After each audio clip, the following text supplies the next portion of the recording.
18แขวงจะมีฝนตกหนักในวันที่18หาวันที่21สิงหาคม2026วันที่17สิงหาคม2026กรมอุตุนิยมและอุทกศาสตร์ออกแจ้งเตือนฝนตกหนักเนื่องจากห้องความกดอากาศต่ำหรือห้องฝนจะพาดผ่านภาคเหนือและภาคกลางของประเทศลาวปองเข้าสู่ยอมความกดอากาศต่ำที่ปกคลุมอยู่ภาคเหนือของสาธารณรัฐสังคมนิยมเวียดนาม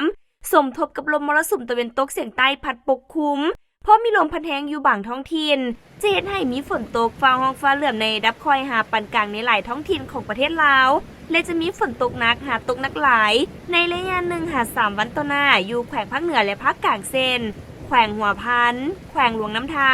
แขวงบ่อแก้วแขวงหลวงพระบางแขวงชัยบุรีแขวงบุรีคำไซ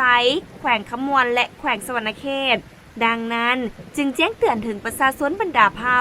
องค์การปกครองท้องถิ่นและองค์การจัดตั้งทุกภาคส่วนในแต่ละภาคจงมีสติระมัดระวังและเตรียมพร้อมรับมือต่อสภาพฝนตกปานกลางหาตกหนักติดต่อกันหลายวันที่เจนให้มีน้ำท่วมสูดินเจือนและน้ำท่วมอังในตัวเมืองสำหรับผู้ที่จะเดินทางผ่านภูสูงต้องได้ตรวจสอบสภาพอากาศสภาพหนทางและสภาพยานพาหนะก่อนออกเดินทางขอให้ติดตามข่าวพยากรณ์อากาศจากกรมอุตุนิยมและอุทกศาสตร์อย่างต่อเนื่อง